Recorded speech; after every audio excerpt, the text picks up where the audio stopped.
What's going on, everybody? Nick Pilotta here. Welcome to URM's YouTube channel, the one-stop shop for all things rock and metal. Today I want to talk to you guys about something that I think a lot of producers who might work from home or maybe a more quiet residential area would want to know, and that's how to record tube amps without pissing off your neighbors. I'm going to show you how to record a real tube amp that sounds like this.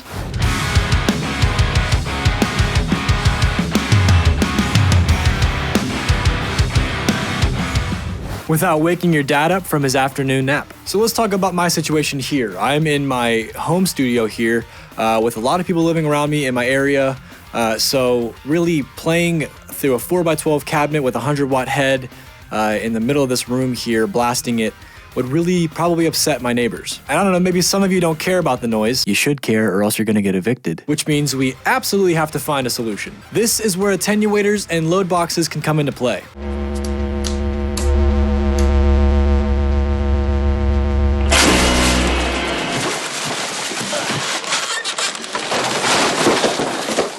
For this video, we're going to be taking a look at two different units, one being more affordable, the other one definitely being on the more expensive side, but having more features.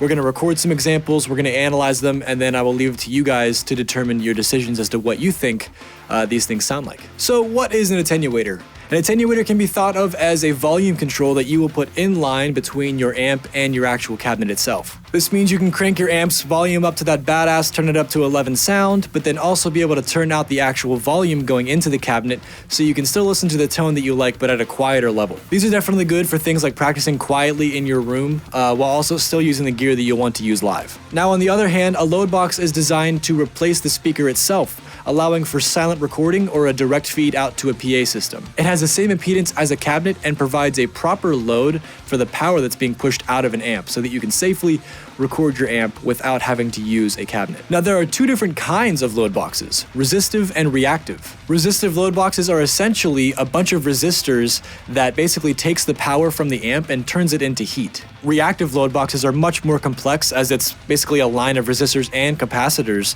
that is trying to replicate or imitate the impedance of an actual speaker, basically the movement of a speaker. Because we're going to be focusing on the home recording side of things and not so much the home practicing side of things, we're going to be focusing on load boxes instead of attenuators. However, if you do want to crank that Marshall 4x12 and your 100-watt head in your parents' basement at 10:30 at night, while your dad has to work at 4:30 the next morning, you should absolutely take a look at some attenuators.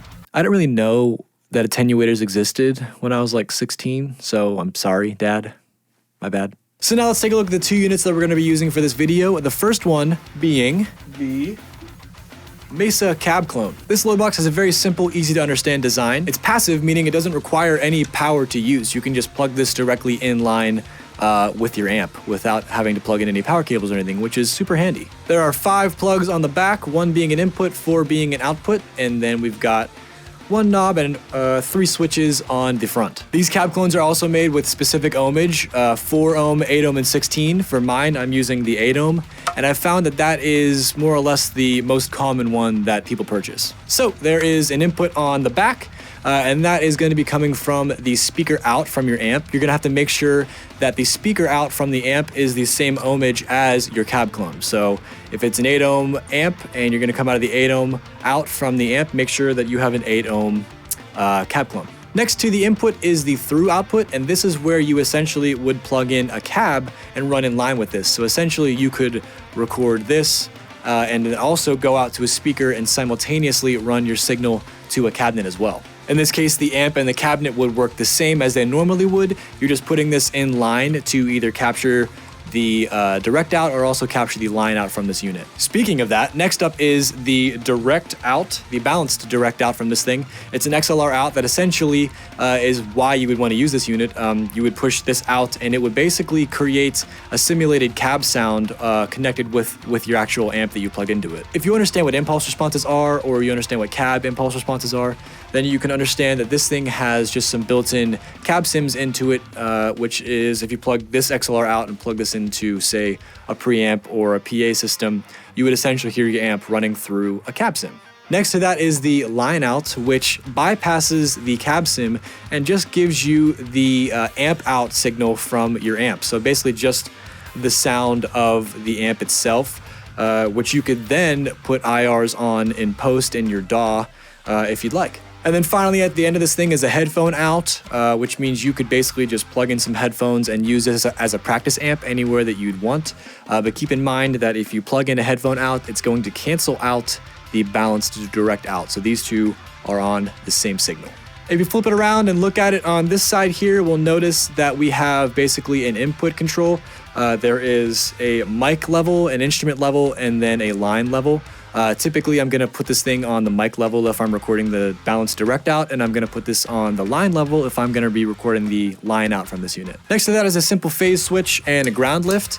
The phase switch comes in handy here if you're running this in line with another cabinet, and you notice that this is out of phase with the cabinet that you have in the through. You can just switch that polarity or switch the phase there and see if it sounds any better for you. And then all the way to the right here, we have a final switch that just says closed back, open back, and vintage cabinets. These essentially are the 3 different EQ curves that you can choose as your cab sim. I've found that from top to bottom, basically meaning from closed back to vintage, it's going to be brighter with the closed back, and then down to the vintage, it's going to be a more darker tone, with the open back being a little bit of an in-between brighter and darker. This unit is 100% a resistive load, and its price is normally around $300. Now, the other unit that we're going to be looking at is the Boss Waza Tube Expander. You can see it right here on my shelf behind me. It's kind of too heavy to pick up, but it's essentially the Rolls Royce comparatively to the Cab Clone. It has it all. It's got a variable reactive load box, has an active analog power stage, a mic'd cab emulator, an IR loader, a recording interface. It's basically an all-in-one integrated unit that is so easy to use. On top of all of that, this unit is also an attenuator, so if you're looking to jam out in your house or in a residential area, this thing has your back. This unit also has a 100-watt power amp built into it already, which is really intriguing for a lot of guitar players, especially for like my friend David, who you'll see later. He has a 20-watt Marshall JCM 800 head, and if he plugs it into the Waza Tube Expander, he can essentially turn his 20-watt head into a 100-watt head, which is really interesting if you wanted to try and get a little bit more extra power out of the head that you own. You can also tune and tweak the impedance coming into the Tube Expander, which lets you sort of match the feel of how your actual cab sounds. It can plug into your computer via USB, and you can control it from either a Surface that I have over there or any sort of computer that has a USB in, and it has powerful DSP that can handle a lot of built-in delays, reverbs, compressors, and EQs that you can use in line with your tone. When this thing comes stock, there are 22 different cab options you can choose from, and also 5 different mic options where you can also change the distance where it's on the actual cone itself, and then also you can change the room vibe that you have going on with your tone as well. There's also 4 user-determined IRs that you can load in yourself. If you already have an IR that you're really stoked on, just put it in there and you're good to go. And then from there, you can create up to 10 different user profiles that you can easily switch between with the switch on the front of the actual unit. There's 2 dedicated speaker outputs, a variable ohmage amp input, a headphone out, a stereo line out that's dedicated for front of house, an amp controller, a foot switch controller, MIDI capabilities, an entire effects loop section. Holy fuck! This thing is versatile. But with versatility comes expense, and this thing is marketed around $1,300, which is $1,000 more than the Cab Clone that we talked about earlier. For the tone that I'm going to be making with the Tube Expander, I'm going to be taking advantage of the EQ and the compression settings, and I'm also going to load an IR that's custom that I like, because if we have those features, we should absolutely use them. So now that we understand what load boxes are, we've talked about the 2 different units that we're going to be using for this video. Let's go ahead and record some examples. We're going to record 4 different examples, 2 from each unit. One's going to be with the cab sim on it, and the other is going to be just the amp out, so we can really sort of hear more as to what it means to be reactive versus resistive. For these examples, I'm gonna have my friend David come over, and he's gonna record some guitar for a song that we've been writing together. We'll have David playing into a custom DMS 7-string with bare knuckle pickups. That's gonna go into an ISP decimator to cut down on some of the noise, and then from the decimator, we're gonna go into a Mesa Triple Crown on the high gain setting. And then from there, we're going to plug into either the Waza Tube Expander or the Cab Clone. And then from either of those units, we're going to be going into my Antelope Discrete 8 to record them into Pro Tools. So without further ado, I'm going to give David a call and let's get recording. Hello? Hey dude, are you still down to come over for the video? It's like 3 a.m. What? How did you get this number? All right, so I have David here, and we are now going to record the Waza tube expander with a cab that we have built in on it. It's a cab that we both found that we like. It's a 2x12 cabinet that we enjoy. And let's just go ahead and take a listen to what this sounds like. You ready, David? Cool.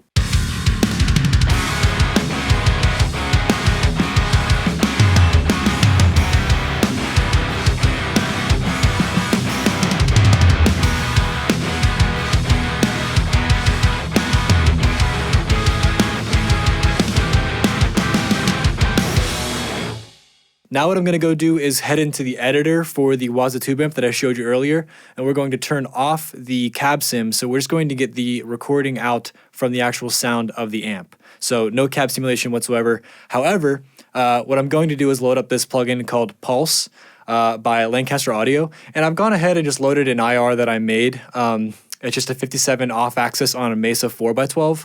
Which we found that we like that a lot. So I'm going to use that as the example IR for everything that doesn't have a cab baked into it. So we're going to go ahead and turn off the cab sim and get that recorded.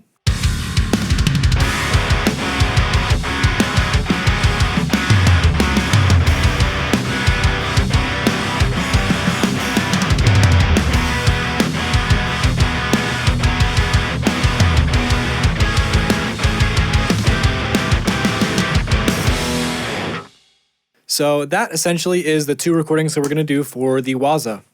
Now what I'm going to do is shut everything down real quick, and we're going to swap over to the Cab Clone. All right, so what I've done is I've unplugged the amp in from the Waza, and I've plugged that into the amp in on the actual Cab Clone itself. And then I'm going out of the XLR out from the Cab Clone, which has the speaker impulse already loaded in on it. Now, there was 3 examples of impulse responses that are kind of cooked into it, or like cab simulators that are cooked into it. So David and I were just going to flip through the 3 real quick for you guys to hear them, and then we'll choose which one we want to actually record with for the demonstration, and then go from there.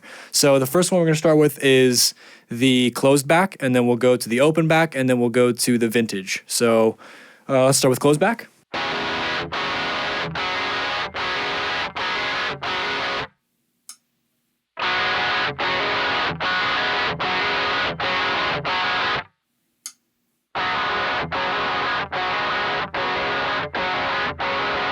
All right, so I think we both liked number 2 the best, which would be the open back. So what we're going to do now is go ahead and have David play, and we'll see how that sounds with the mix.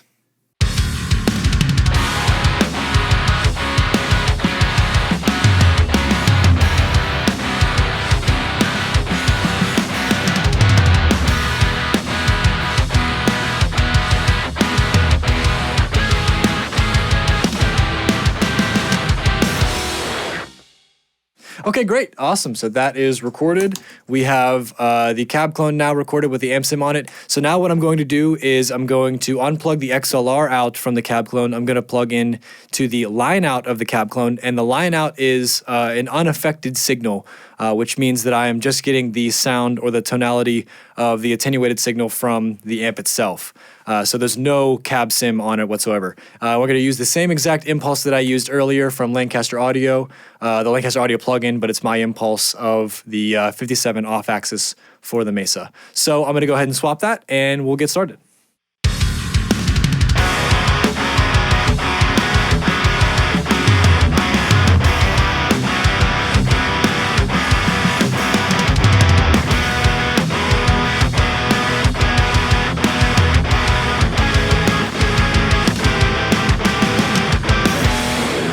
All right, so we've got all 4 of our examples recorded. Let's go ahead and just start from top to bottom here. Let's take a listen to these.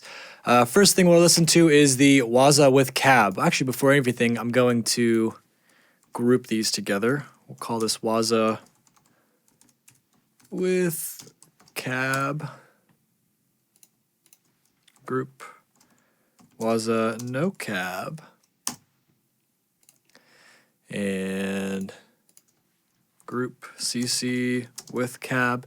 CC is Cab Clone, obviously, and CC no cab.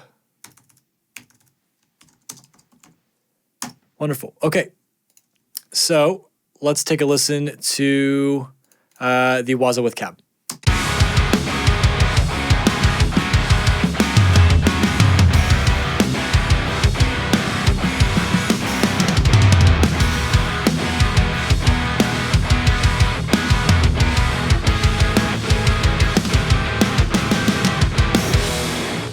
That to me sounds extremely identical to what an actual amp would do.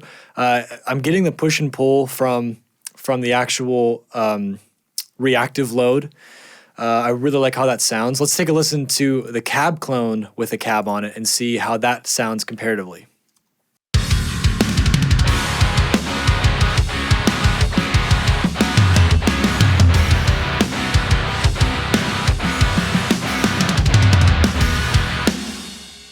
I don't particularly hate how the cab clone sounds. I know it gets a pretty bad rep online, but I don't think that sounds necessarily horrible. Especially with this mix, I think it blends relatively well with the bass tone.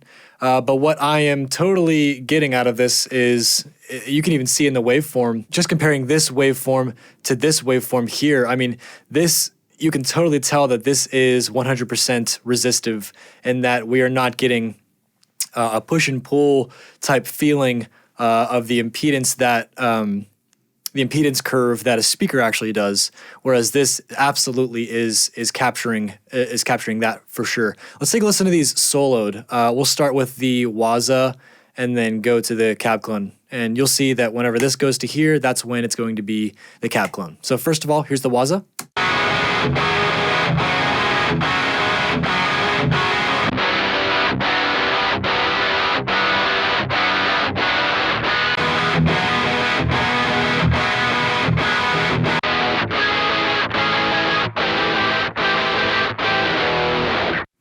Notice how the low end is basically non-existent, and you're not getting the whole woof, woof kind of sound that you're getting whenever he's doing the palm mutes.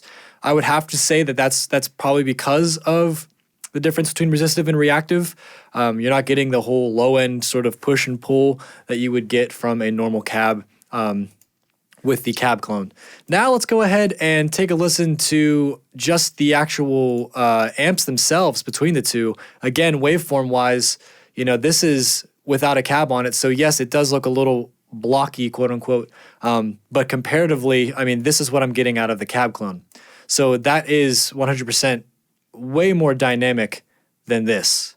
I'm going to turn off the impulse response, so it's going to sound a little weird. It's basically just going to sound extremely distorted. That's what an amp sounds like. You're going to hear what an amp basically sounds like without an impulse on it. Let's take a listen to that. We're going to start with the Waza and then go to the cab clone here, soloed.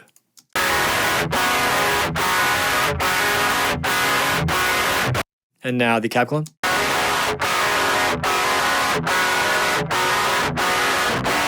So you're hearing the low end there change dramatically. I'm also hearing a lot more high end fizz in the cab clone version, but it basically just sounds limited. Like everything is at one thing, sort of at your face here, whereas the Waza itself, you're kind of getting a little bit more motion with it itself. So let's go ahead and compare these again with the impulse response on soloed, and let's hear how these sound comparatively, because now what we're hearing is just the difference in the actual amp out from these things. So we are just now focusing on basically what the load is doing resistive-wise and reactive-wise with the same IR on it. So let's take a listen to these. We'll start with the Waza.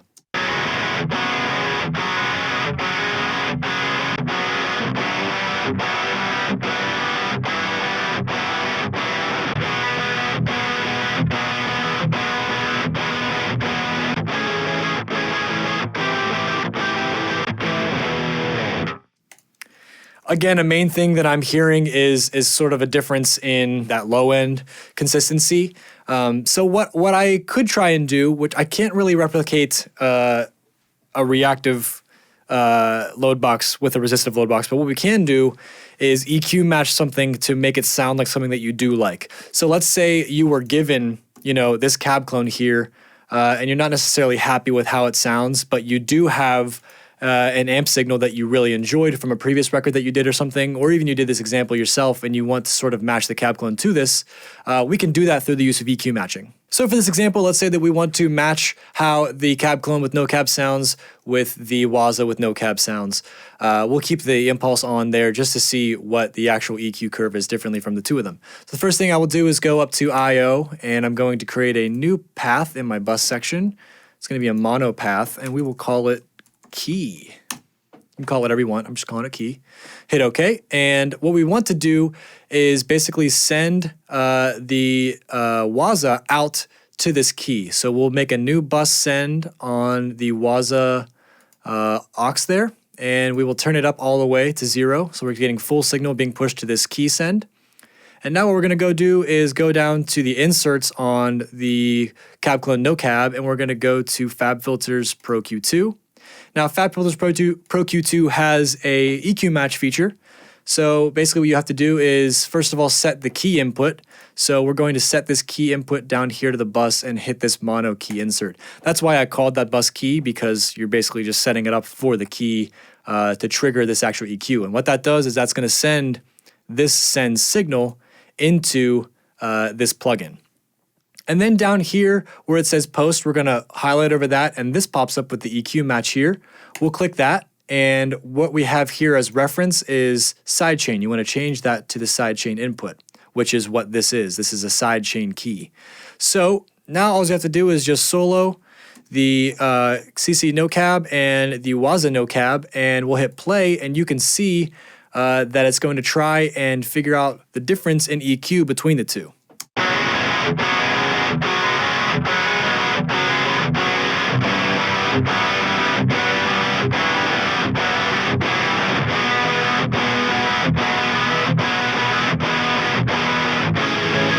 So after you're done listening to it for a little bit, you have to click that match button. And then this pops up where you can see how many number of bands is appropriate to measure it. I like to just make it as accurate as possible. So we'll do all 24 bands. And then we will hit, before we hit finish, I want you to just see that this red line here is what the reference is. And the white line is what actually the EQ curve of the Cab Clone is. So red line is what we want it to be. White line is what it is. And this up here is the actual EQ curve that it needs to do to make it sound like that. So we'll hit finish, and that's the EQ that we now have for the Cab Clone with no cab. And let's go ahead and now compare these back and forth. So we will go ahead and start with the Waza, and then I will solo the Cab Clone, and we'll see how accurate it got.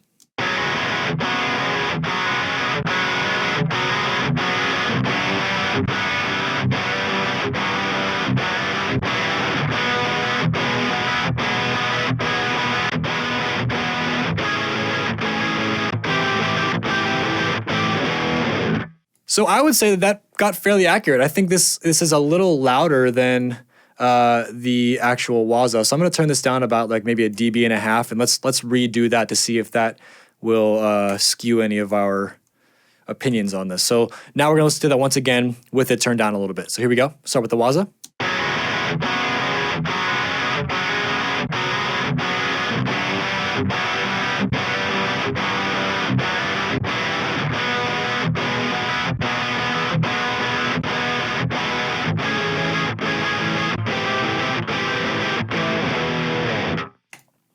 I would say that that did a fairly good job matching that. And this is basically showing us that the Cab Clone has a loss in low end and a loss in high end, and just some minor tweaks that are happening in this mid-range. But significantly, we're seeing a loss of high end and a loss of low end in the Cab Clone versus the Waza Tube Expander. So what did we learn? We learned that resistive load boxes sort of have an in-your-face sound. It sounds just very limited, and there's not much dynamics in the performance, whereas with the Waza being a reactive load box, we were able to hear a lot more dynamics in the playing because it's emulating more of a speaker moving forwards and backwards. That doesn't necessarily mean that the Cab Clone is unusable. Again, this is all subjective, and I'd love to hear what you guys think about these things, but in regards to just using these two individually, I would have to say that I would go with the Waza if I was going to do any sort of actual recording and use that as almost what I would use as a final guitar tone. If you're looking for a reactive load box that's in a similar price point to the Cab Clone,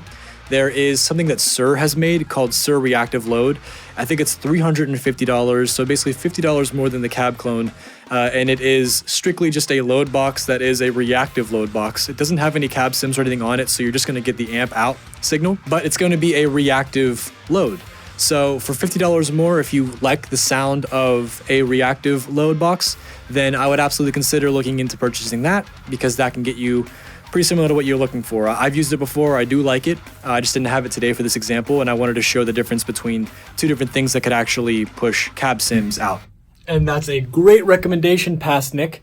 However, Sir also did release at the beginning of this year Sir Reactive Load IR, which includes the ability to load in third-party IRs and also use the IRs that they used inside the actual reactive load itself.